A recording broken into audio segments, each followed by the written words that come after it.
안녕하세요. 가족 상담 및 치료의 이정아입니다.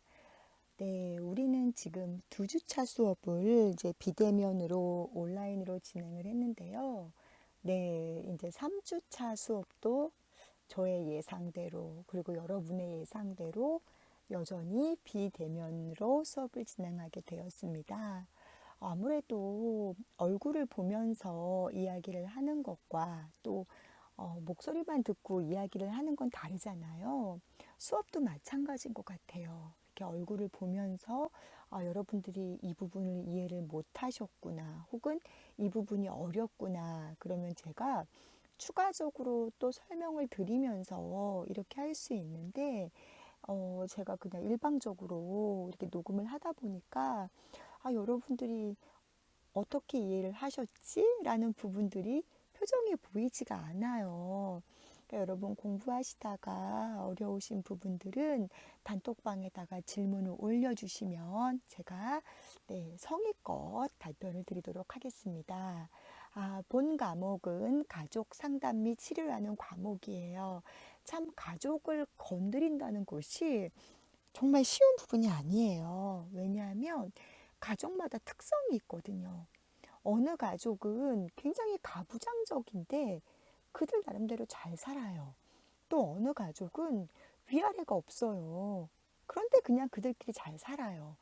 가족만의 문화가 있기 때문에 그 가족 구성원이 아닌 사람이 함부로 그 가족이 문제다, 아니다, 이야기할 수 있는 부분은 아니라는 거죠. 그렇기 때문에 이 가족 상담이라는 것은 정말로 건들기가 어려운 부분인 거죠. 우리가 뭐 성격이 좋네, 나쁘네 함부로 얘기할 수 없잖아요. 그것처럼 가족 간에도 가족만의 문화가 있다는 거죠. 한용운 시인이 복종이라는 시가 있어요. 남들은 자유를 좋아한다지만 나는 당신에게 복종하고 싶다고. 얼핏 보면 이제 여기서 당신이라는 표현은 사랑하는 연인같이 이야기를 하지만 사실 조국의 조국, 네, 전 법무부 장관 조국이 아니라 우리나라에 대한 부분이거든요. 독립에 대한 그런 부분인데 연인 관계인 것처럼 말을 하는데 연인 관계의 복종이 말이 안 되잖아요. 그런데 본인이 좋다는데 뭐 가족 상담도 마찬가지인 거예요.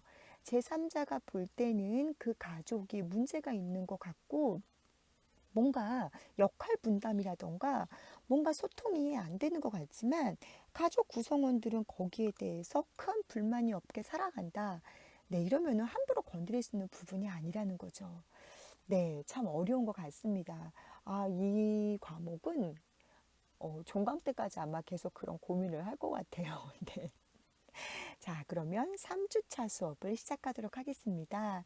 3주차는 가족 상담 및 치료의 기초 2번째 시간이에요. 우리가 함께 공부하게 될 콘텐츠의 내용을 한번 보도록 할게요. 네, 오늘은 가족의 기능, 그리고 한국 가족의 특성 2가지를 볼 거고요. 4주차에서는 세 번째인 상담 목표의 설정을 볼 것입니다. 먼저 가족의 기능 그러면 절대적으로 한국 가족의 특성도 있겠지만 또 일반적인 가족의 기능에 대해서 이야기를 할 거고요. 한국 가족의 특성 그러면 네, 왠지 깝깝하죠. 그래도 여러분들은 요즘에는 이제 자녀를 많이 낳지 않으니까 이 강의를 들으시는 분 가운데 외동인 경우도 꽤 있으실 거예요. 많아야 정말 둘이고 이러시기 때문에 많이 요즘에는 뭐 아들과 딸에 대한 차별도 없어지고 남자와 여자에 대한 부분들 또 이제 맞벌이를 하는 가정이 대부분이다 보니까 가사 분담에 대한 이런 것도 많이 있지만 제가 어릴 때만 하더라도 어쨌든 간에 아들과 딸의 구분은 명확히 있었고요. 또 그 아들과 딸의 구분 가운데도 또 어머니와 아버님의 하는 일이 명확했다는 거죠. 그래서 한국 가족을 생각을 해보면 좀 깝깝해요, 저는. 이제 요즘에 케이블 TV에서 과거에 유행했던 드라마를 종종 다시 해주는 경우가 있는데, 한 20년 전, 30년 전 드라마를 다시 하는 경우가 있어요. 그러면 밥을 먹는데 상을 따로 차려요. 시아버님과 아들들, 남편들이 먹는 상이 따로 있고, 시어머니와 며느리가 먹는 상이 따로 있고 혹은 아들끼리 먹는, 딸끼리 먹는, 즉 남자와 여자의 상이 다른 거예요. 지금으로 봐서는 이해가 안 가는 거죠. 근데 이게 한국 가족의 특성이었고 지금은 변하고 있다는 거죠.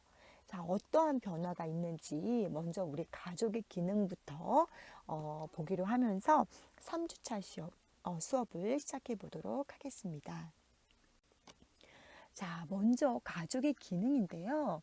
가족의 기능은 뭐라고 얘기를 하기가 참 애매해요.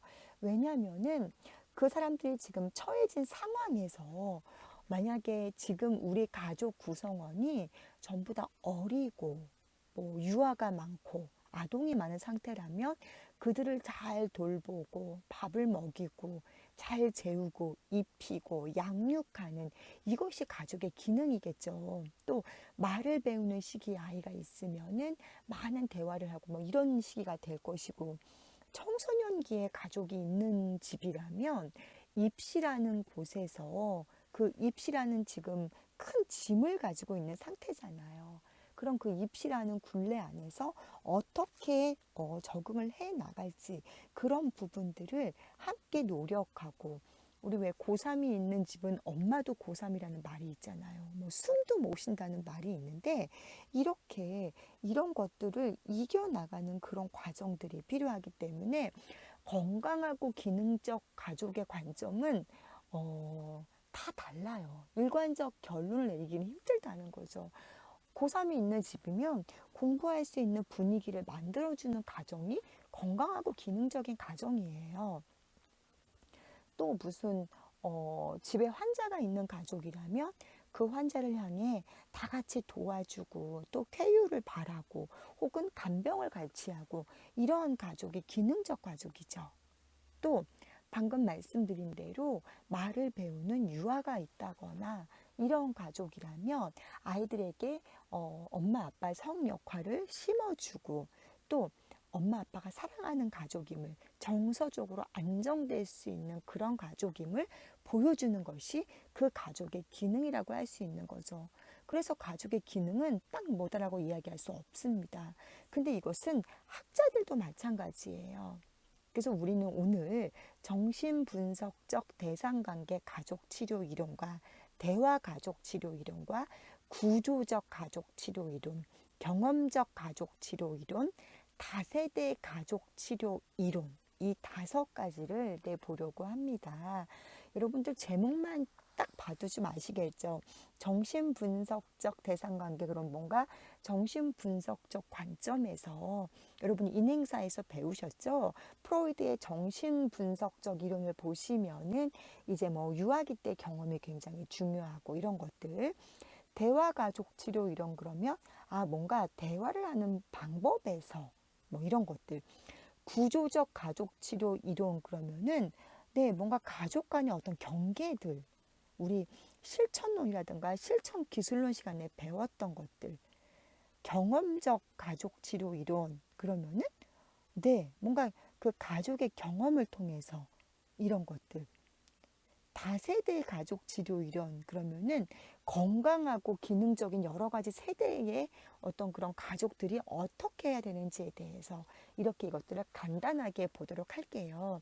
여러분들이 이것을 다 외우실 필요는 없지만 어떻게 다른지의 그 관점을 비교를 해보시면 좋을 것 같습니다. 첫 번째로는 정신분석적 대상관계 가족치료 이론이에요. 지금 여기에 현재 장면에서 보통 이건 매슬로우가 우리 얘기를 했죠. 지금 여기에 대한 거 now, here 건강한 대상 관계를 형성할 수 있는 가족과 그 개인을 건강하고 기능적이라고 설명한다. 어린 시절 부모 자녀 간 상호작용을 기초로 형성된 대상 관계가 지금의 현재 관계에 반복 재현되는 개인적 혹은 관계적인 어려움에 이해와 통찰을 할 수 있는 가족을 건강한 가족이라고 본다. 굉장히 좋은 말이 써 있지만 무슨 말인지 하나도 모르겠어요. 자, 무슨 얘기냐면은 우리는 지금 현재 여기서의 건강한 가족 관계를 원해요. 그거를 보려고 그러는데 가만히 봤더니 지금 현재의 건강한 가족 관계는 지금 현재 만들어지는 것이 아니라는 거죠. 바로 어린 시절에 부모와 자녀 간에 어떠한 상호작용을 했는가, 이것이 기초로 형성이 되어서 이게 우리의 자녀가 성인이 되어서도 인간관계에 어려움을 미친다. 또 가족 관계에도 영향력을 미친다는 거예요. 우리 옛 속담에 이런 말씀 있죠. 부모 복이 없는, 네, 우리 속담에는 연이라고 보통 얘기를 하죠. 부모 복이 없는 연이 뭐 남편 복도 없고 자식 복도 없다, 이런 말이 있어요. 근데 이건 이제 여성을 굉장히 비하했던 말이기 때문에 연이라는 표현을 쓰는데, 요즘식으로 바꿔본다면 부모 복이 없는 사람이 배우자의 복도 없고 자녀의 복도 없다라는 얘기죠. 저는 이건 제 개인적인 생각입니다. 저는 사회복지적 관점에서 볼 때에 이 속담이 참 맞는 속담 같아요. 왜냐하면은 바로 이 정신분석적 대상관계 가족치료 이론이랑 어떻게 보면 얼핏 맞는 얘기예요. 부모로부터 부모 복이 없다는 얘기는, 부모가 어릴 적에 자녀가 유아기 때는 스스로 할 수가 없잖아요. 영아기, 유아기 때는 음식물을 제공해야 되고, 네, 뭐 기저귀를 갈아줘야 되고, 혼자 어디 갈 수도 없기 때문에 부모를 절대적으로 의지를 하죠. 부모의 절대적인 도움이 필요합니다. 부모가 절대적으로 함께 해줘야 돼요. 그런데 부모 복이 없다는 것은 그 시기에 부모가 그 역할을 다 못했다는 거죠. 제공해야 될 보호를 다 제공하지 않았거나 방임했거나 뭔가 결핍이 있었거나, 자, 그렇게 되게 되면은 이게 자녀의 성격 형성에 영향을 미친다는 거예요. 결국은 결혼을 해서도 혹은 결혼하기 전에도 이성을 사귀는 관계에서 뭔가 결핍을 경험을 했기 때문에 부모로부터 채워지지 않은 그 사랑을 찾기 위해서 누군가가 조금 잘해주면 그냥 마음 문을 열고 무장해제가 돼서 쉽게 받아들인다던가, 근데 이렇게 변한다는 거죠. 아니면은 끊임없이 애정 결핍이 있게 되고, 그러다 보니까 배우자를 선택할 때도 제대로 봐서 정말 나하고 맞는 사람인지 충분한 시간을 가지며 선택할 수 있는 그런 기회가 적어지고, 그냥 단편적으로 감정에 의해서만 결정할 수 있다는 거예요. 그렇게 하게 되면은 온전하게 살 수 있겠냐는 거죠. 결국은 부모의 사랑을 받지 못한 것, 유아기 때 부모로부터 뭔가 결핍을 경험한 것이 배우자를 선택하는 데 있어서도 영향력을 미칠 수 있다는 거죠. 자, 그렇게 해서 배우자를 그렇게 했음에도 불구하고 배우자를 잘 선택했다면 다행인데, 그게 아닌 경우는 막 티격태격 배우자하고 싸우겠죠. 그렇게 되게 되면은, 네, 배우자하고 관계가 안 좋은데 자녀가 행복하게 자랄 수 있을까요? 맨날 엄마 아빠가 싸우고 치고받고, 혹은 엄마나 아빠 중에 한 분이 외도를 한다던가, 뭐 폭력을 행사한다던가, 알코올 중독 이런 게 있다던가, 그러면 자녀도 불안해서 네, 잘 적응을 하면서 크기가 힘들겠죠. 아무래도 비행에 빠지거나 그럴 확률이 높아지겠죠. 그럼 결국 자녀도 속을 썩인다는 거예요. 이 관계가 어린 시절 부모와 자녀 관계가 그 사람이 원 가족에서 분리가 돼서 자신이 새로운 가족을 꾸미고 또 부모가 됐을 때까지도 영향을 미친다는 거예요. 지금의 이 현재 관계에서 반복 재현된다는 거죠. 그리고 우리가 왜 부모의 행동들을 답습한다라고 하잖아요. 정말 죄송하지만 뭐 이제 끊임없이 외도를 하거나 불륜을 저지르거나, 혹은 우리 흔히 뭐 양다리다 이런 분들 가운데에는 어릴 적에 부모님의 애정을 충분히 받지 못해서, 뭐 부모 중에 한 분이 외도를 했거나, 뭐 혹은 한부모 가정에서 자라서 충분한 사랑을 받지 못했거나, 아니면 부모님이 너무 바빠서 자식에게, 자녀에게 충분한 사랑을 주지 못했거나, 이런 경험이 있는 분이 굉장히 많다는 거예요. 그래서 그게 채워지지 않은 욕구들. 왜 여러분들 이런 말씀 많이 들어보셨을 거예요. 배우자를 선택할 때는 그냥 무난한 집에서 큰 사람, 양친 부모가 다 있고, 그것을 부모님들이, 어른들이 보시는 이유가 양친 부모가 다 계시다는 의미는 어쨌든 네, 그냥 무난하게 참고 사셨다는 거거든요. 치명적으로 헤어질 만큼 그런 잘못을 부모님 중에 어느 한 분도 하지 않았다는 거죠. 또 그냥 양친 부모가 계셨다는 얘기는 어머니가 아버지한테 아내로서 어떻게 해야 되는지에 대한 행동을 보고 컸다는 거고요. 반대로 아버지가 아내인 어머니에게 남편으로서 어떻게 되는지를 알고 컸다는 거죠. 보통 어머니가 없이 크거나 아버지가 없이 크신 분들은요, 남편의 역할, 아내의 역할을 잘 모르시는 분들이 많으세요. 왜냐면 보고 크지를 못했거든요. 가장 뭐 우리가 이론적으로 혹은 TV 매체 이런 걸 통해서 배운다고는 하지만 우리가 자라면서 보고 배우는 이 답습의 효과가 굉장히 크거든요. 여러분들 한번 생각해 보세요. 내가 우리 부모님의 이런 모습이 되게 싫었어. 하지만 그 부모님의 싫었던 모습이 내 안에 있는 경우가 상당히 많아요. 알게 모르게 내 안에 답습이 된다는 거죠. 그렇기 때문에 어린 시절 부모와 자녀 간의 상호작용을 기초로 형성된 대상관계가 어떻게 보면은 배우자와의 관계가 원만치 않으면 자녀에게 짜증을 낸다거나 그 화풀이의 대상이 되는 경우가 많아서 말도 예쁘게 안 해주시고 이런 어떤 배우자를 통한 욕구 불만이 자녀에게 가는 경우가 많거든요. 그럼 그렇게 자란 자녀는 또 그게 이 사람이 배우자가 돼서 성인이 돼서도 부모에게 받은 그 말투, 행동들을 그대로 배운다는 거예요. 그래서 부모님이 말투가 상냥하지 못하고 짜증내면서 하는 말투인 사람들은 보면은 자녀도 거의 그걸 닮아요. 보면은 물론 이제 직업적인 특성상 또 우리는 사회복지 현장에서 사회 서비스업을 하다 보니까 후천적으로 변해지는 경우도 많이 있어요. 하지만 타고난 것들, 성격들은 어쩔 수가 없는 거죠. 그렇기 때문에 그 반복 재현된다는 거, 바로 이게 핵심 키워드입니다. 어린 시절 부모와 자녀 간이 그 자녀가 성인이 되어서도 반복 재현되는 거, 영향력을 미치는 거, 그런 의미에서 본다면 부모된 자의 무게가 얼마나 큰지를 아시겠죠. 요즘 언론에서 자녀를 방치하고 뭐 PC방에서 게임하다가 혹은 뭐 밤늦게까지 술 먹었다가 뭐 이런 것들 많이 보죠. 부모의 역할이 얼마나 중요한지 그게 단순히 내 아이의 유아기에만 영향을 미치는 것이 아니라 내 아이가 성인이 되어서 원가족을 꾸렸을 때까지 영향을 미친다는 거죠. 네. 정신분석적 대상관계 가족치료 이론은 바로 그런 의미입니다. 두 번째는 대화가족 치료 이론이에요. 이것은 가족 의사소통의 5가지 공리를 중심으로 이해한다라고 이야기를 하는데요. 5가지 이론이 나옵니다. 첫 번째로는 먼저 가족 간의 대화를 거부하지 않고 의사소통이 원활하게 이루어지는 것. 네, 이거 굉장히 사소한 거지만 중요한 부분이죠.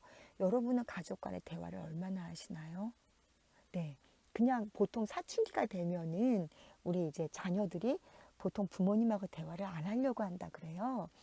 세대 차이도 많이 느껴지고 또 사춘기에 자녀가 하는 대화들을 이해하지 못한다는 거죠.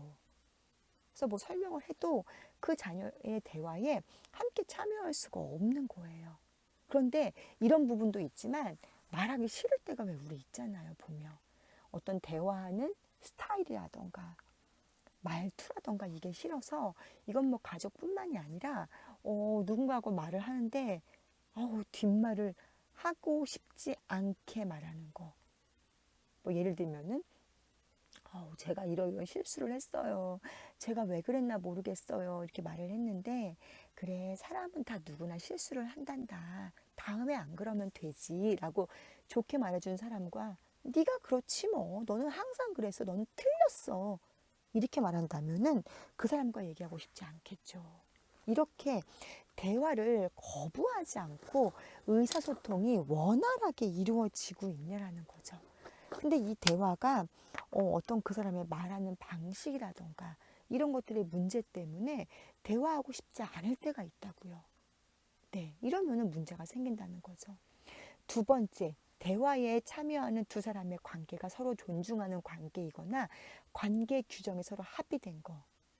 엄마가 시키면 해야지 무슨 말이 많어? 이런 거. 남편이 시키면 해야지. 이런 것들. 이거 문제 있다는 거죠. 남편과 아내는 동등한 관계입니다. 자녀와 부모는 물론 대등한 관계는 아닙니다만 자녀도 뭔가 의견을 제시할 수 있고 그 의견이 가족 내에서 반영이 돼야 된다는 거죠. 그런데 굉장히 가부장적인 사고인지 같으면은 아버지가 얘기하면 무조건 따라야 되는지, 그게 아니면은 그렇게 어릴 적부터 길들여졌기 때문에 그게 아니면 폭력이 따라오는 거예요. 아버지가 하라면 해야지 네가 뭔데 그래. 뭐 이런 식으로. 이렇게 되면 굉장히 어려워지는 거죠.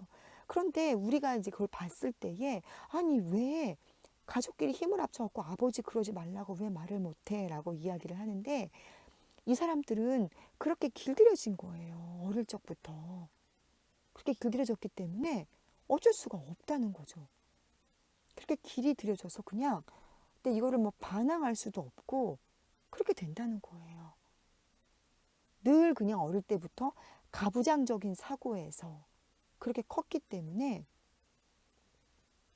네, 이렇게 아버지가 아버지의 의견을 가지고 자녀의 의견을 수렴하지 않는 그런 것들, 서로 존중하는 관계가 아닌 거예요. 아니면은 관계 규정이 예를 들면 부부간에 아이들 육아에 대한 부분은 아내에게 우선권을 준다던가 이런 합의된 관계, 이런 게 있어야지 건강한 기능적인 가족이라고 본다는 거죠. 세 번째는 관계 및 의사소통에서 서로가 서로에게 영향을 주고받는다는 순환적인 인과관계의 관점에서 일어나는 일을 전체적으로 지각할 수 있는 거. 예를 들면 이거를 어떻게 했으면 좋겠나 하고 상담을 했는데 혹은 자녀에게 의견을 물어볼 수 있는데 우리 답정너라 그러죠. 얘기를 해줘봤자 귓등으로 듣지도 않아요. 서로 영향력이 없다고요. 너는 너, 나는 나예요. 뭔가를 좀 답답해서 인생의 선배로서 또 부모님이기 때문에 엄마 이걸 내가 어떻게 했으면 좋겠어요? 라고 물어봤는데 네가 알아서 해. 네 일인데 뭐. 이렇게 그냥 무관심한다던가 혹은 이렇게 했으면 좋겠다라고 조언을 해줬는데 그거를 그냥 모른 채 하고 간다던가 이렇게 서로 인과관계의 관점에서 부모님의 일을 내 일이라 여기고 가족의 일을 내 일이라 여기고 남편이나 아내의 일을 내 일이라 여기고 형제의 일을 내 일이라 여기면서 서로 유기적으로 영향력을 주고받는 것과 너는 너대로의 삶, 나는 나대로의 삶, 뭐 네가 아프지 내가 아프냐 이렇게 서로 그냥 순환적인 관계가 아닌 가정은 건강하다고 볼 수 없다라는 거죠. 요즘에 이제 워낙 삶이 바빠지다 보니까 생각보다 이런 가정이 되게 많다는 거예요. 너는 너, 나는 나로 사는 가정들. 서로 그냥 상의하지 않고 뭐 얘기해봤자 우리 엄마는 관심도 없고 자기 일만 신경 쓰고 하니까 아예 얘기를 그냥 안 하는 거예요. 또 너무 삶이 힘들고 피곤하다 보니까 얘기하는 것 자체도 너무 힘든 거예요. 얘기해봤자 뭐 딱히 도움도 주지 않거든. 어떤 조언을 해줄 수도 없거든.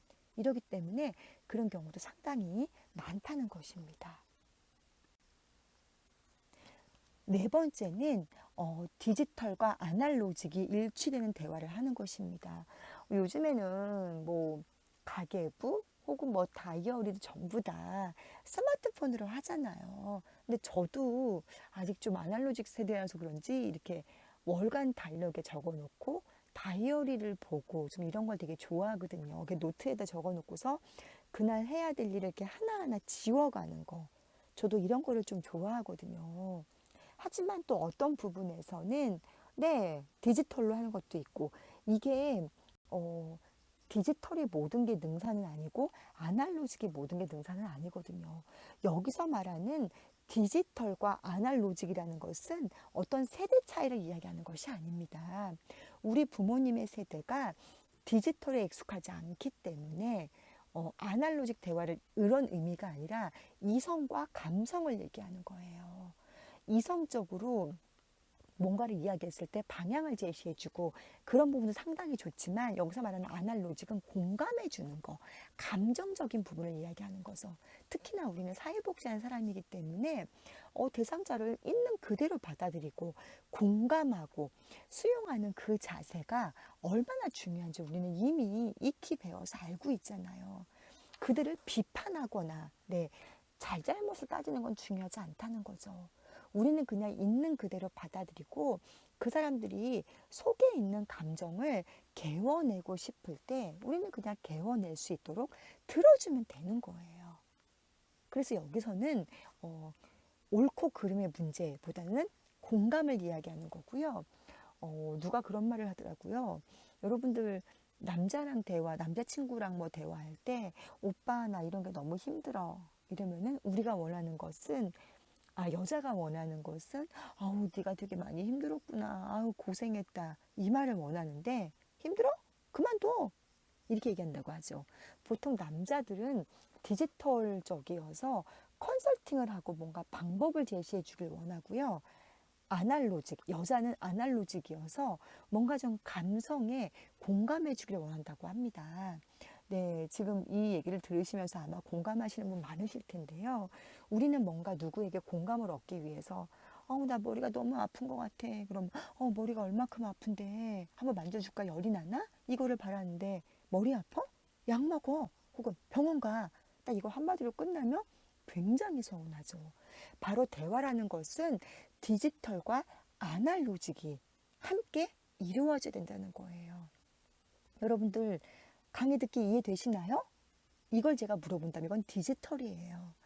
여러분들 코로나 시대에 이렇게 대면도 못하고 비대면으로 그냥 사이버 수강만 하시니까 얼마나 답답하시고 힘드세요. 그런데 그동안에도 너무 수고 많으셨어요. 이거는 아날로직인 거예요. 무슨 말인지 이해되시죠? 단순히 그냥 팩트만 가지고서 뭔가 컨설팅을 해주는 거는 디지털, 아날로직은 대화에 대해서 공감을 해주고 수용을 해주고 내가 네 얘기를 지금 잘 경청하고 있어. 네가 정말 많이 힘들었구나. 이런 부분에 대해 얘기하는 걸 바로 아날로직이라 그러죠. 서로 협조적으로 대화를 하거나 혹은 한쪽이 힘을 많이 가져더라도 그 힘을 남용하거나 힘이 약한 상대방을 제압하는 데 쓰는 대화를 하지 않는 가족을 건강하고 기능적인 가족이라고 본다. 아까 얘기했던 어떻게 보면은 서로 그 힘의 균형 이것들을 이야기하는 거예요. 두 사람의 관계가 존중하는 아까 두 번째와 같은 의미인데요. 아버지라고 해서 모든 것을 아버지가 결정하고 나머지 가족에게 따르게 그냥 한다던가 뭐 남녀 관계에서 부부 관계에서 형제 관계에서 형의 의견을 동생이 무조건 따라야 한다던가 이 관계는 아니라는 거죠. 힘이 에너지가 어느 한쪽에 물론 누구의 의견을 더 존중하려는 게 있을 수 있어요. 예를 들면은 어린아이 유아가 있는 집은요 밥을 먹으러 가도 아이 위주의 메뉴를 정하는 경우를 많이 봤어요. 반대로 뭐 수험생이 있다 그러면은 수험생이 간단하게 빨리 먹고 갈 수 있는 그런 것들 우리 가족에 노인이 있다 그러면은 할아버지 할머니가 좋아하는 음식 뭐 이런 것들로 어느 한 부분으로 초점이 맞춰줄 수는 있지만 매사에 그런 식이라면 굉장히 힘들고 짜증나겠죠. 이런 5가지 공리를 중심으로 해서 이거에 대해서 걸림돌이 없는 가족이 우리는 기능적인 가족이라고 이야기를 하죠. 기능적인 가족의 반대말은 역기능적인 가족입니다. 바로 지금 얘기한 이 5가지의 문제가 있을 때 우리는 역기능적인 가족이라고 이야기를 하고 이것들은 바로 대화 가족 치료 이론이라고 얘기할 수 있습니다. 대화하는 방식만 봐도요. 우리가 대화하는 방식만 봐도 저 가족의 사이가 좋은지 안 좋은지 알 수 있죠. 또 투명스러운지 부드러운지도 알 수 있죠. 이런 것들. 그래서 그렇게 힘이 약한 상대방을 제압하는데 쓰는 대화를 하지 않는 가족을 건강하고 기능적인 가족으로 본다는 거예요. 제가 유튜브에서 이런 방송을 봤는데요. 이제 우리 어머니들의 대화 방법 이래서 한국의 어머니들은 전부 다 이 말을 되게 자주 쓴대요. 뭐냐면 이거래요. 너 하지 마. 이거 하는 거 있죠. 그래서 그분은 이거를 방울뱀 소리라고 이야기를 하거든요. 전부 다 방울뱀을 한 마리씩 가지고 있어서 자녀들이 뭐를 하면은 그거 안 했으면 좋겠다. 하지 말어라. 그게 아니라 하지 마. 너 이렇게 한다는 거죠. 이 소리. 이거 하나면은 네. 다 이렇게 끝난다는 거예요. 네, 이런 이야기를 이제 많이 하는데요. 이렇게 어찌 되었든 간에 힘을 쓰는데 쓰지 않는 거죠. 네, 현실적으로 참 쉽지 않은 부분이에요. 그죠? 근데 아무튼 최대한 상대방의 의견을 존중하고 한쪽을 제압하지 않는 우리는 그런 가족을 건강한 가족이라고 봅니다. 앞에서 정신분석적 대상관계 가족치료 이론과 대화 가족치료 이론이 굉장히 내용이 길었죠. 나머지 세 개들은 좀 내용이 짧아요. 구조적 가족치료 이론입니다. 가족 간에 구조적으로 경계가 분명하냐, 위계질서가 분명하냐, 가족이 건강하고 네, 기능적인 가족이라고 본다는 거죠. 가족 간의 경계가 분명하고 위계질서가 분명하다는 것은 무조건 아버지가 자녀들을 휘어잡고 그 얘기가 아닙니다. 가족 간에 참견해야 될 건 참견하고 예를 들면은 뭐 어린아이라도 사생활 같은 게 있는 거잖아요. 가족 간의 경계가 얼마큼 분명하냐는 거예요.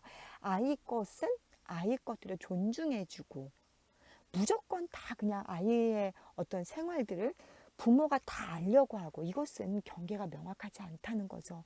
또 부모가 굉장히 권위적이어서 무조건 부모 말에 자녀가 복종해야 된다.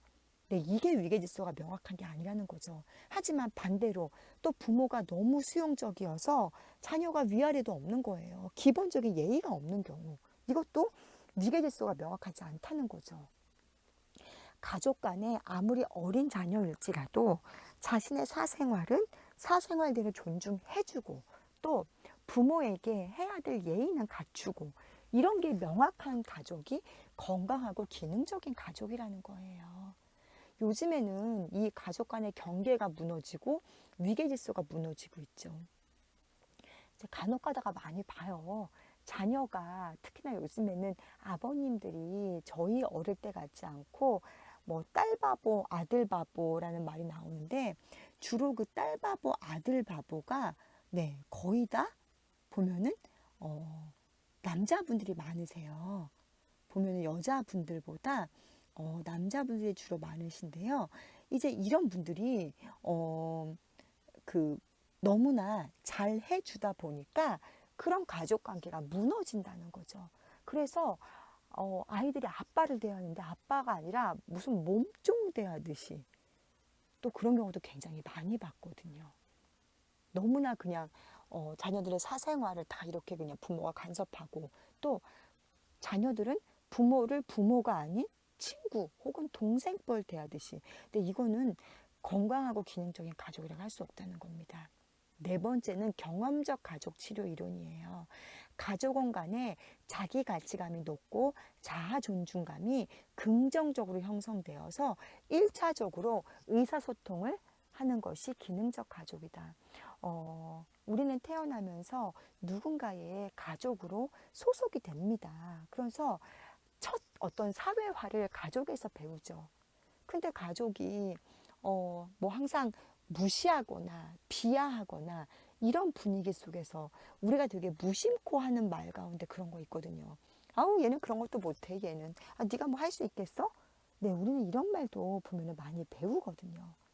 네, 이런 경우에는 어떻게 보면은 이 가족들이 건강하다고 할 수 없는 거예요. 늘 그렇게 아우 니까짓 게 뭘 해 이런 말 듣고 크다 보면은 그 안에서 네, 우리가 자아 존중감 이런 게 긍정적으로 형성될 수 없다는 거죠. 그 안에서 뭔가 건강하게 우리가 누려야 되는 것인데 항상 부모가 자식을 엄하게 하고 뭐 항상 놀리고 우리가 이제 왜 귀여워서 놀리는 경우가 있는데요. 놀림도 그냥 한두 번으로 끝나야지 이게 반복되게 되면은 네, 이렇게 뭔가 그런 어려움 속에서 자아 존중감이 긍정적으로 형성이 안 된다는 거예요. 마지막으로는 다세대 가족 치료 이론입니다. 이것은 보헨이 얘기를 했는데요. 건강하고 기능적인 가족은 자기 분화가 가능한 성숙한 개인들로 형성된 가족이라는 거예요. 자기 분화는 뭐냐면 스스로 원가족을 꾸밀 때에 우리 요즘 뭐 캥거루족이다 이런 얘기 하잖아요. 이제 요즘에는 워낙 뭐 맞벌이도 많고 하다 보니까 결혼을 해서도 친정이나 시댁으로부터 뭐 반찬도 갖다 먹고 육아도 도와주고 이런 가족이 굉장히 많아요. 근데 단순히 그걸 떠나서 전적으로 원가족에서 분리가 돼서 하나의 가족을 꾸렸는데 자기가 스스로 무언가를 결정하지 못하고 전적으로 부모에게 의지하면서 네, 가장으로서의 역할, 뭐 남편으로서의 역할, 아내로서의 역할들을 온전하게 자기 분화가 안 됐다는 거예요. 기존에는 내가 누구의 딸과 뭐 아들로 살았지만 이제는 거기서 분리가 돼서 하나의 독립된 가정을 꾸리게 되면 나도 또 하나의 가장이 되는 거거든요. 그런데 그게 되지 않아서 계속 거기에 얽매여 있는 거예요. 이런 경우는 건강한 가족이라고 할 수 없다는 거죠. 그러려면 때가 되면은 과거에는 부모가 다 일일이 해줬지만 이제 어느 순간부터는 원가족에서 분리가 돼서 이 사람도 건강한 가족을 꾸릴 수 있는 그러한 기능을 할 수 있게 부모가 도와줘야 된다는 거예요. 언제까지 내 속에 그냥 끼고 사는 게 아니라 이제는 이 사람들을 둥지에서 내보낼 수 있는 준비를 하는 것이 건강한 가족이라는 거죠. 네, 이렇게 해서 5가지 이론을 살펴보셨는데요. 여기서 보시면 여러분은 어떠세요? 어떤 이론이 더 맞는 것 같으신가요? 정신분석적 관점에서 본 것도 네, 맞는 것 같고, 또 대화를 통해서 본 것도 맞는 것 같고, 또 구조적, 경험적, 다세대 가족 치료 이론 다 맞는 것 같죠.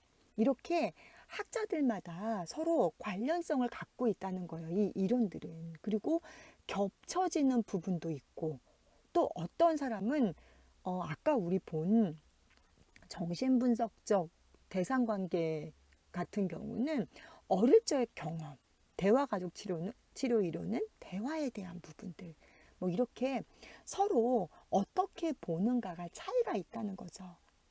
또 무엇을 더 강조하냐가 중요하다는 거예요. 여러분들 사람을 볼 때, 네, 나는 이 부분을 뭐 더 중요하게 본다, 뭐 이런 것들이 있잖아요. 그렇게 서로 중요하게 보는 부분들이 있다는 거죠. 이것들을 뭐 어떤 게 옳다, 그르다의 관점이 아니라 서로 어느 관점에서 보는가 그 부분도 있고요. 또 학자마다 무엇을 근거로 제시를 하는지 또 행복에 대한 관점, 가치 기준이 다른 거죠. 우리가 뭐 결혼을 할 때도 배우자를 고를 때에 다 보시는 관점이 보면 틀리잖아요. 어떤 분들은 네, 뭐 경제력을 되게 중요하게 보시는 분도 계시고 어떤 분들은 신앙적인 측면을 중요하게 보시고 어떤 분들은 외모를 중요하게 보고 그러니까 이렇게 다르듯이 학자마다 먼저 가족이 행복하다, 기능적인 가족이다라는 관점이 어디에 있는가에 따라서 그 내용이 전부 다 다를 수가 있다는 거죠. 초점을 어디에 맞추는가, 이론적 근거, 가치 기준, 문화적 배경 등 여러 가지 변인에 따라서 그 의미와 기준이 달라질 수밖에 없는 주관적인 성격을 가지고 있습니다. 뭐 요즘에는 네, 행복한 가정 그러면 보통 이제 먹고 사는데 걱정 일단 없어야 되고 뭐 자기 집을 가지고 있고 부모가 뭐 안정된 직장에 애들은 공부를 잘하고 아우 너무 많네요. 이렇게 과거에는 행복 그러면 밥만 안 굶으면 되는 뭐 이런 개념이었다면 지금은 뭔가 좀 다른 개념이라는 거죠. 이렇게 시대가 바뀌면서 행복에 대한 관점이 다릅니다. 가족끼리 역시 마찬가지인 거예요. 과거에는 아이들을 많이 낳기 때문에 그 안에서 자연스럽게 사회화가 이루어지고 아이들끼리 치고받고 싸우면서 뭔가 그랬지만 지금은 아이를 하나만 낳거나 정말 많이 낳으면 둘 낳고 거의 하나죠. 근데 그나마 또 안 낳는 집도 많아요.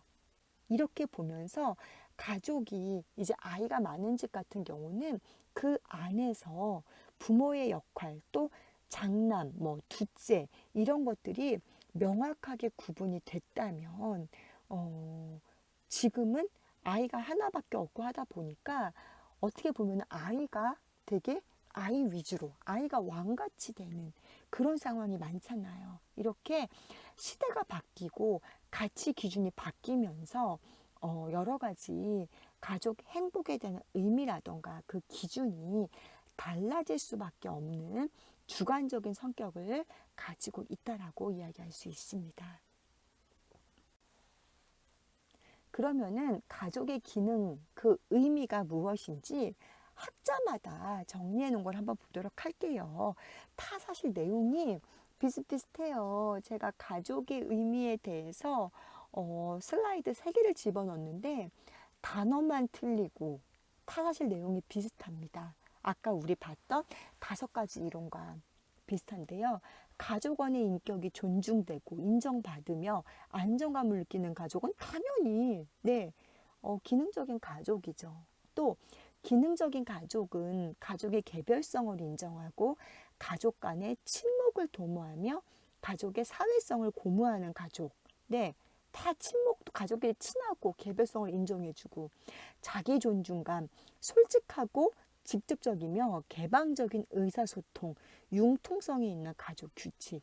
이 사티어는 워낙 자기 존중감에 대해서 이야기를 많이 한 학자예요. 제가 굉장히 좋아하는 학자인데, 이렇게 뭔가 솔직하고 이런 것들, 가족의 규칙 및 역할의 융통성, 세대 간의 명확한 경계, 열린 의사소통, 가족의 주기 단계의 변화, 자율적인 책임 강조, 적절히 분배된 문제, 가족 체제가 개방적이고 상호 간의 협상과 조정이 가능하고 가족들의 현실적인 요구나 기대, 가족의 자원이 풍부하고 사회 관계망이 풍부하다. 우리 가족 상담 및 치료 이 책 한 권의 내용을 여기 지금 다 담은 것 같아요. 그죠? 가족이 그 주기별로 제가 아까도 말씀을 드렸듯이 아이가 어릴 때의 가족의 역할과 컸을 때의 역할, 또 수험생이 있을 때에 혹은 독립한 가족이 있을 때에 이게 다르다는 거죠. 그거에 맞게 융통성 있게 변화해야 되고요. 여러 가지가 뭐 가족의 역할이든 문제든 적절히 분배가 되면서 가족 체제가 개방적이고 상호 간의 협상이 가능해야 되고 또 자원이 풍부하고 사회관계막 아는 사람도 많고 뭐 손님도 많고 아는 사람이 많고 손님이 많다는 얘기는 그 집이 그만큼 원활하게 인간관계를 맺었다는 거거든요. 우리 왜 싫어하는 사람이 무슨 초대하면 가기 싫잖아요. 그런데 그만큼 손님이 많이 온다는 것은 그 집이 내 남에게 그렇게 등을 지고 살 만큼 그런 잘못은 하지 않았다는 반론이 되기 때문에 이런 것들도 이야기할 수 있습니다.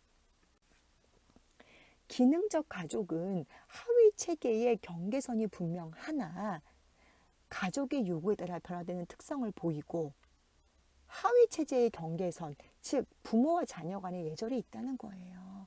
아무리 시대가 바뀌어서 과거의 부모님과 다 같지 않게 아버님, 어머님들이 아이를 이뻐한다고는 하지만 우리 왜 옛날 속담에 뭐 너무 아이를 예뻐하면 아이가 상투를 튼다는 말이 있잖아요. 뭐 수염을 잡는다 이렇게 위아래가 없이 뭐 속된 말로 뭐 기어 오른다 이런 의미인데요. 이 하위 체계가 경계선이 분명해야 된다는 거죠. 하지만 가족의 요구에 따라서 변화되는 특성을 보일 수 있다는 거예요. 가족이 이제 과거에는 명확했는데 자녀가 자라면서 목소리를 내기 시작한다면 그걸 또 받아들여야 되고 또 명확하고 공평한 가족 규칙들 가사 분담을 할 때에 누구는 무슨 일 누구는 무슨 일 이런 것들 가족 규칙 여기서의 가족 규칙은 누구 하나가 동의하지 않는데 그런 규칙을 만들어 놓고서 이 규칙을 따라라. 그게 아니라 가족 누구나 다 동의할 수 있는 규칙이어야 된다는 거죠. 또 가족원의 역할을 확실히 이해하며 개인의 자율성과 가족으로서의 의무를 다하면서 또한 자유롭고 분명한 의사소통 유형을 가지고 있다. 지금 계속 소통에 대한 얘기가 나오는데요. 소통만 봐도 사실은 그 가족의 분위기를 알 수 있거든요.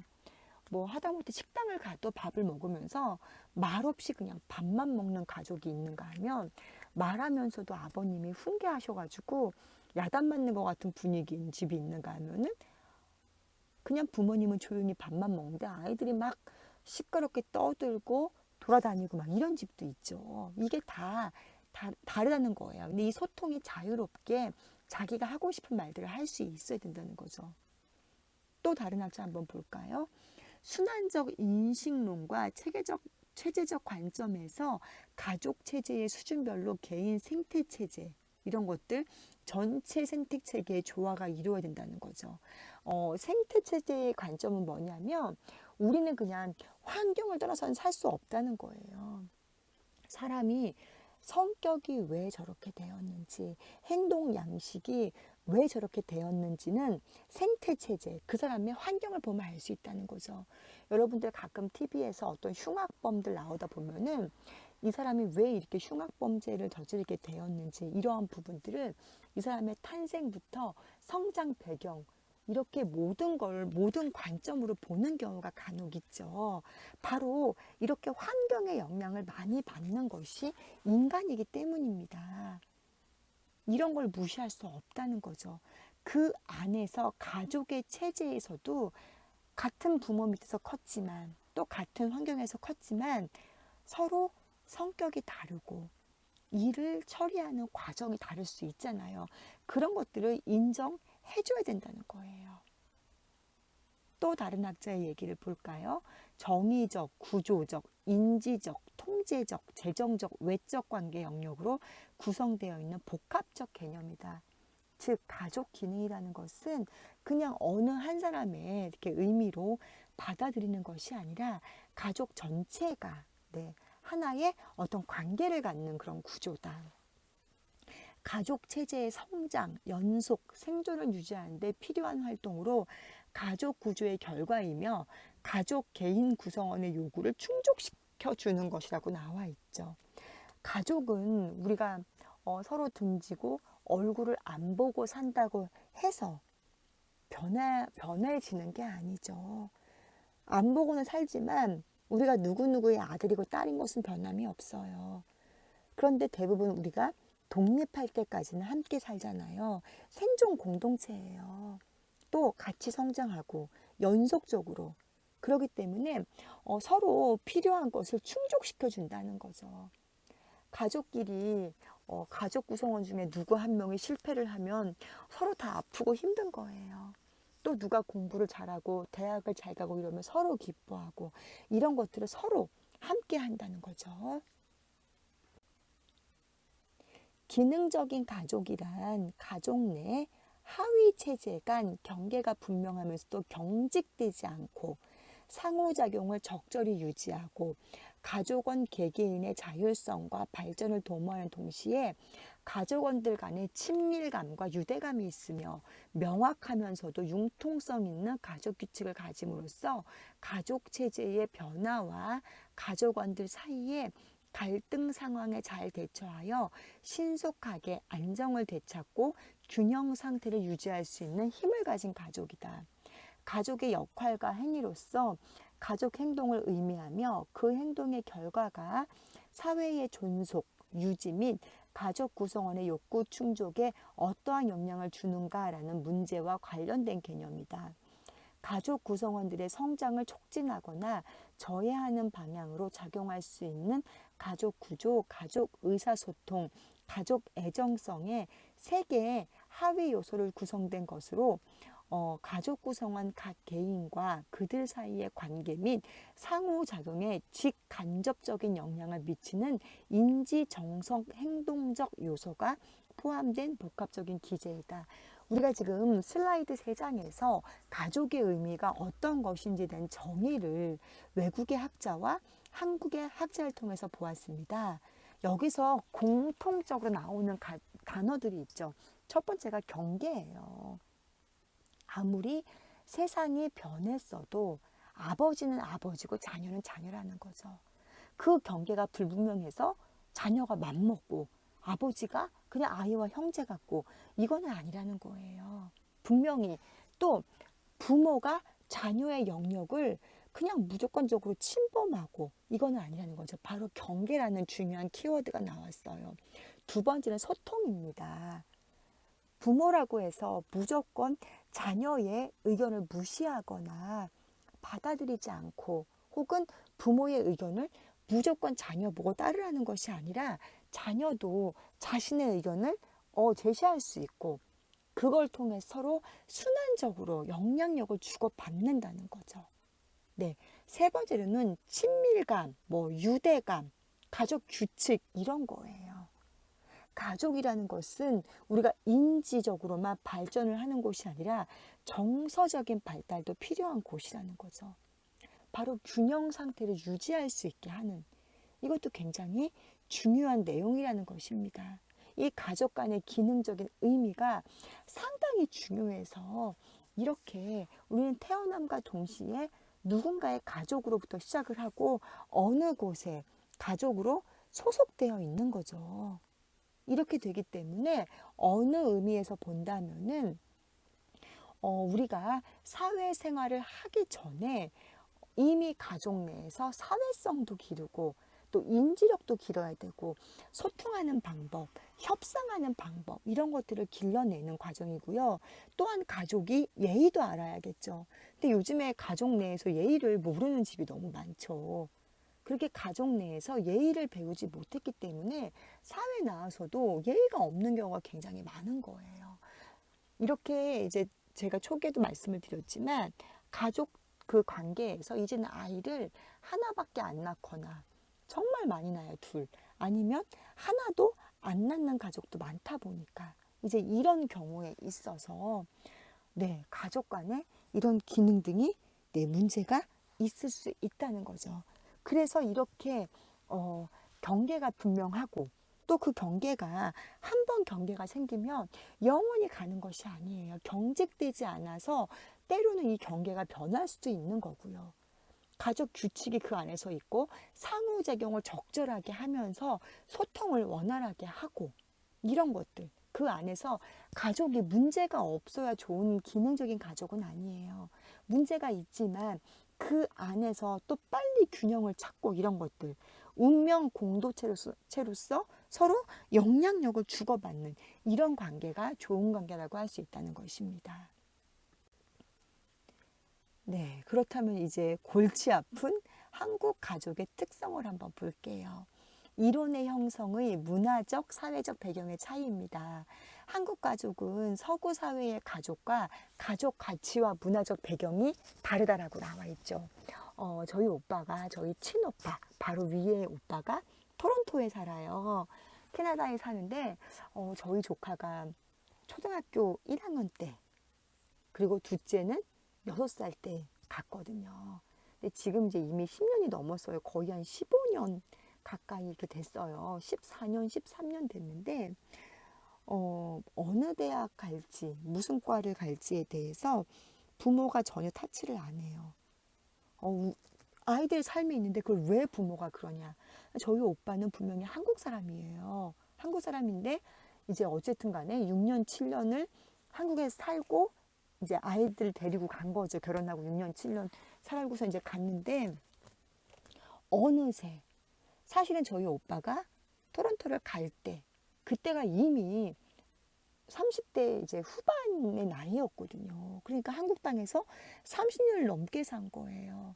근데 지금 캐나다를 간 지가 15년도 안 됐는데 이미 사고방식이 이제 캐나다 사람이 되어버린 거예요. 우리는 아이들이 그냥 알아서 하는 거야.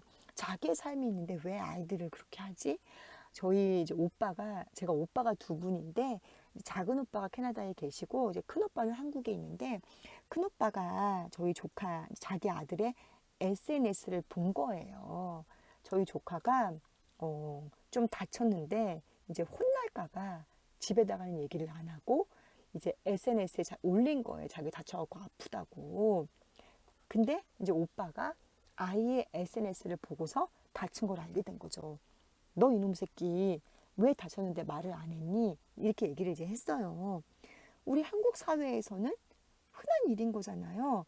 저희 작은 오빠는 아니 왜 형은 아이 SNS를 이렇게 보느냐? 애 사생활이 있는데 이렇게 말을 하더라고요. 자, 한국 사회와 서구 사회는 사회적인 어떤 배경도 틀리지만 특히나 가족 가치의 문화가 다른 거예요. 외국은 특히나 외국은 아이도 하나의 인격체고 아이도 자기 생각이 있다고 생각을 해요. 근데 한국은 너무나 우린 시족사회, 혈연 중심 이런 게 많다 보니까 아이가 뭐가 잘못되면 부모의 책임이라 여겨서 그런 부모의 책임을 어떤 회피하기 위해서 굉장히 아이를 부모의 어떤 품 안에 두려고 하죠. 이런 것들. 또 우리나라는 확대 가족과 핵가족이 혼재하면서 부자 중심의 가족 구조, 가장 한 사람에게 권한이 집중되고 남성 중심의 권력 구조, 가족 생활 중심 개인의 삶 이런 것들이 있다. 요즘은 많이 덜하기는 했지만 그래도 어쨌든 아직도 아들을 낳기를 원하는 사람들. 저는 오빠가 둘인데도요. 제가 셋째로 태어났는데도 저희 어머니가 저를 낳았을 때 할머니가 갖다 버리라 그랬대요. 딸 낳았다고. 네, 그렇게 아들을 원했던 시대였던 거죠. 요즘에야 거의 확대 가족은 거의 없지만 그래도 어쨌든 확대 가족 같이 살지는 않지만 조부모라는 개념들이 있고 장유유서의 개념이 있고 동방예의지국 이런 것들이 있고 또 아버지 중심, 부자 중심. 그래서 왜 여자가 어릴 때는 아버지를 따르고 결혼을 하면 남편을 따르고 늙으면 뭐 아들을 따른다는 얘기가 있잖아요. 전부 다 남성 중심의 권력 구조. 지금은 많이 나아졌다고는 하지만 여전히 아직도 그런 문제가 많습니다. 저희 집만 봐도 그래요. 저희 집만 봐도 그렇게 오빠가 외국에 있고 멀리 있고 해도 아직까지도 어머니가 아들 뭐 그런 게 있으세요 보면. 특히나 연세가 많으신 분들께 더 심하시죠. 기존의 가족 상담 이론이나 기법들은 서구 사회와 문화적 배경이 다른 한국 가족에 적용할 경우에 이론이 맞지 않을 가능성이 높다는 거예요. 특히나 외국의 학자가 얘기한 이런 것들이 사회복지도 마찬가지입니다. 여러 가지 사회복지 이론들이 있는데요. 그것들이 한국 사회의 사회복지 현장에 가지고 오면 맞지 않는 경우가 굉장히 많아요. 이 사회복지만큼 맞지 않는 게 바로 한국 가족에 대한 부분이에요. 아주 오래전에 주말마다 이제 막 외국 영화를 해주는 뭐 토요 명화, 주말의 명화 이런 게 있었는데요. 그거를 제가 저희 할머니랑 보는데 며느리가 시아버지에게 뭔가를 상담을 이제 했어요. 시아버지가 상담을 해주니까 며느리가 고맙다고 시아버지 이마에 뽀뽀를 했어요. 이제 거기서 시아버지가 대머리였거든요. 근데 고맙다는 의미로 뽀뽀를 했는데 저희 할머니가 그걸 보시더니 저런 버르장머리 없는 며느리가 어딨냐고.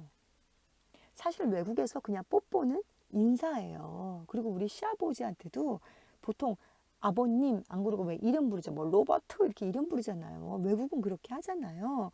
근데 한국 사회 같으면은 허용이 안 되는 부분이라는 거죠. 어떻게 며느리가 시아버지한테 뽀뽀를 해요. 거기다 물론 이마에다 했지만 이런 것들. 어떻게 외간 남자하고 외간 남녀가 뽀뽀를 해요? 그게 외국은 그냥 인사인데요. 이런 것들. 그래서 외국에 이런 가족 상담 이론들이 한국 사회에 적용을 할 경우에 맞지 않을 가능성이 상당히 크다는 것입니다. 그렇다면 한국 가족의 특성은 어떠냐? 첫 번째, 가족 구조와 기능의 변화가 있었어요. 핵가족화의 특성과 문제가 있고요. 부모가 집에 거주하는 시간 감소에 따른 특성들이 있고 과잉 보호와 지나친 기대에 따른 특성이 있습니다. 과거에는 확대 가족 속에서 어른들을 대하는 어떤 태도들, 예의를 자연스레 보고 컸죠.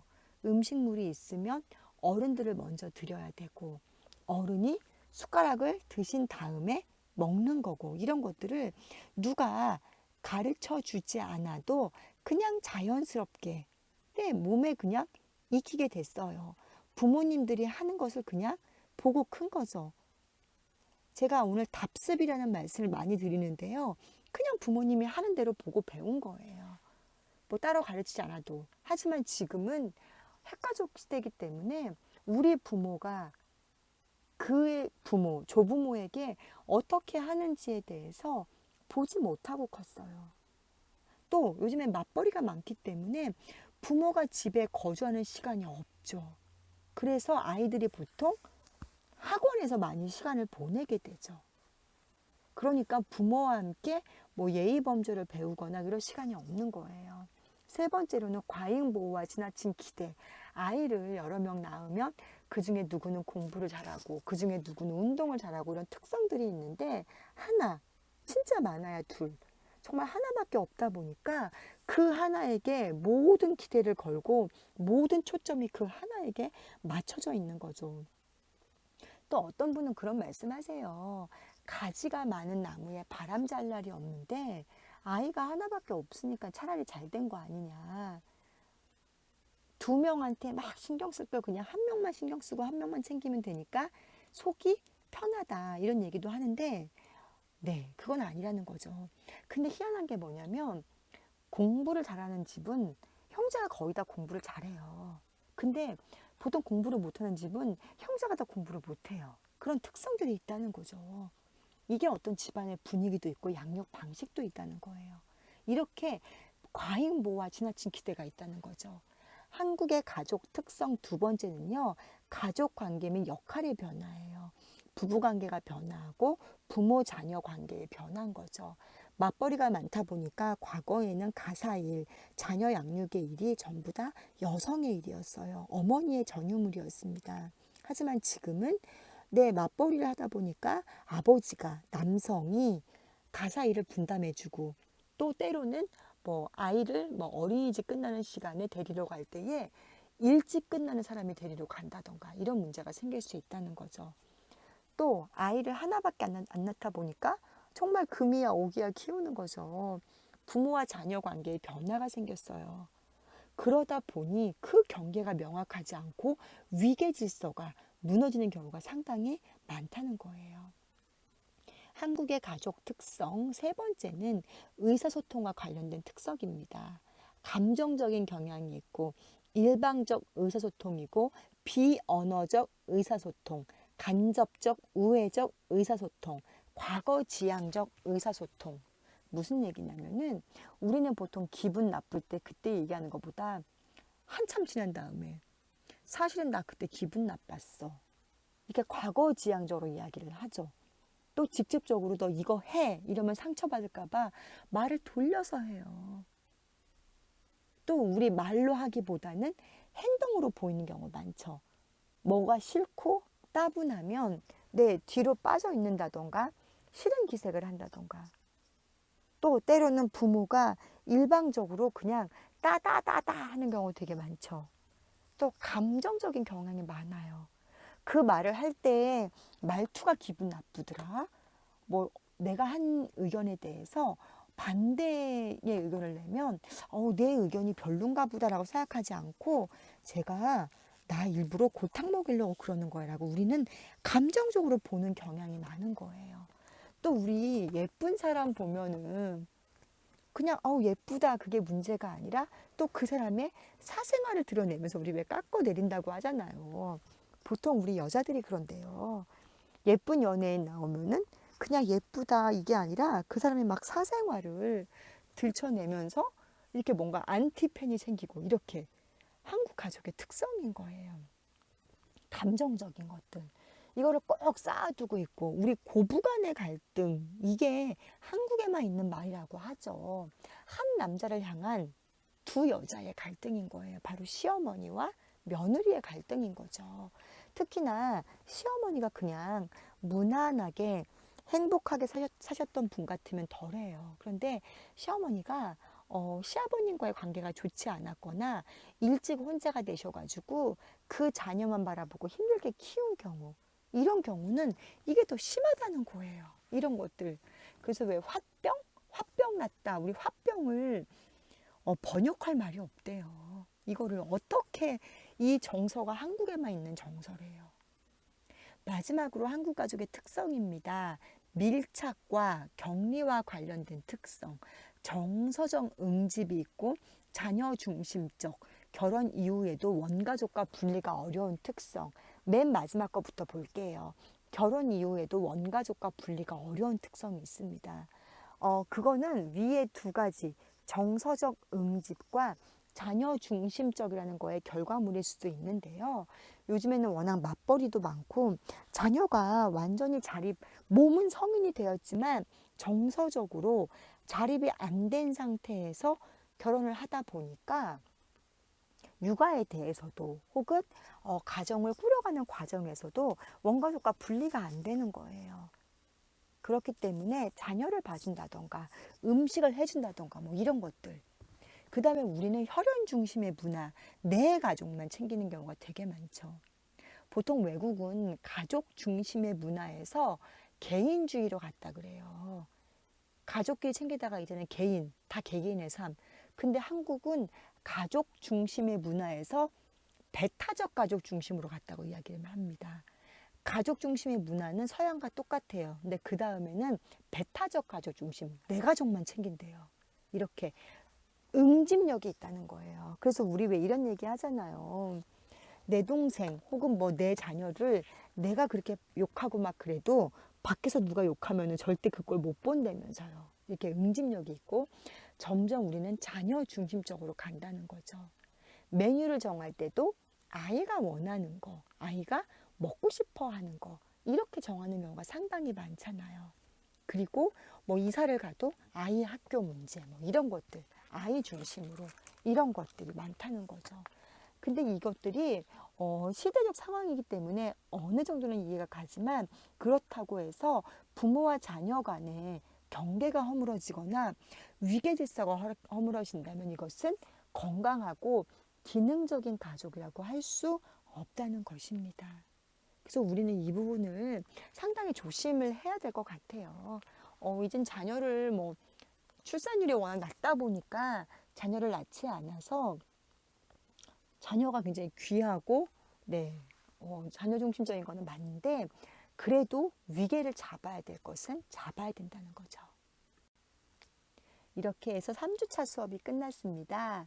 4주차에서는 이제 본격적으로 어떠한 상담 목표를 설정하면 좋을지에 대해서 함께 공부해 보도록 하겠습니다.